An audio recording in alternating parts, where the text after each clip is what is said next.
And here we are. Oh shit. That's unfortunate. Here we are in the old Persian garden of Kashan. So old Persian gardens are, as a general category, in the UNESCO list of World Heritage Sites. As you can tell, they're very beautiful. This is one of many. There's also some in Yazd, Isfahan, Shiraz.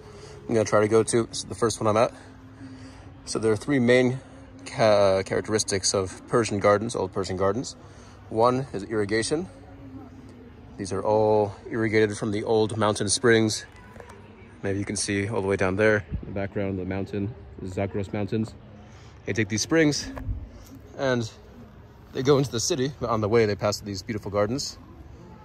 And they water some evergreen trees, namely cypress trees, the old Persian classic tree, which has a long history with Zoroastrianism. Speaking of Zoroastrianism, apparently these gardens used to be supposedly palaces or temples for worship and prayer, which is the second characteristic of Persian gardens, that they have central temples inside the garden. Although now those are kind of just places for rich people to chill. And not even now, but in the past few hundred years after Zoroastrianism kind of dipped, left its peak behind. But third characteristic is that they have fortifications on the outside. So essentially, it's a giant walled fortress with a palace inside, surrounded by irrigated cypress trees and other evergreen plants. That is an old Persian garden. And they're very beautiful. Nice places to congregate. Generally only the royals and the kings used to have them, but in the 18th century or so, some merchants and bourgeoisie became rich enough to make their own, and so they have plenty of gardens scattered around. But this is the Kashan garden, which is very beautiful, very calm place. And let's check out the other ones in the country as well. But I would say a solid first stop, first introduction to old UNESCO Persian gardens. Two. So it means 20 years back. 310 years old. So it means that it is right now, it is 330 years old. Oh, okay. Yeah, because it is 20 years old, I'm in the information. Look at that beautiful cypress tree. The cypress of paradise.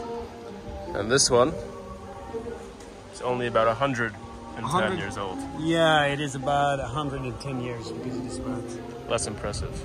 The reflection of the 20 columns upon the water. Oh, I see. It's called 40 column palace. But anyway, it's a historical building that was constructed in the early ages of the 1600s.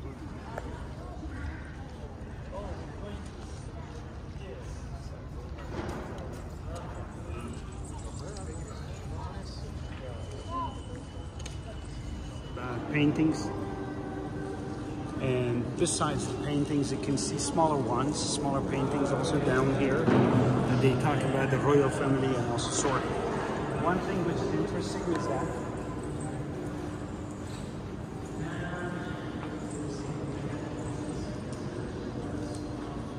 actually we can see King Abbas. That's him right there? Yeah, the King Abbas. He is King Abbas here on the right side. So with a big mustache. So he is receiving some guests from Turkestan. Battle between the Persians and also the Turkish, the Ottoman Turks. The person who is in the middle on the white horse is King Ismail, the group of people. And which battle is this? This is the Battle of Karnal battle. You can see King Nader Shah on the left side, brown horse, and they are the Indians. So this is the battle that we call it Karnal. It happened in 1738. Older than the other one. So first this one, second King Abbas the first, and then King Abbas the second. So this is the father of King Abbas the first. He is King Tahmasp, so he's receiving also one of the kings of Turkestan again. Again, you can see the musical instruments and everything. You can see. So now we're walking into the garden itself, the grounds. As you can see, let me zoom out a little bit. As you can see, compared to Kashan, these gardens are much more park-like, a little bit less dense, more sparse. They're not so curated and crafted to provide a nice symmetrical layout with lots of different plants and flowers, as in Kashan. But I would say it reminds me of Isfahan city planning in general, Isfahanian city planning, insofar as you get these large walkways with tree-lined sidewalks to provide some shade.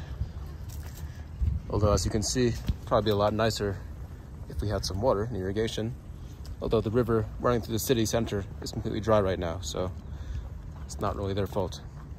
Anyways, nice day to be in Iran. Nice little detour from the rest of the Isfahanian adventures today. Just came back from the bazaar, did a lot of shopping, got some beautiful handicrafts. I would say the Isfahan bazaar is the best I've ever been to in all of my world travels, which is saying a lot. Right now I'm waiting on a custom Nishapur turquoise bracelet to be resized.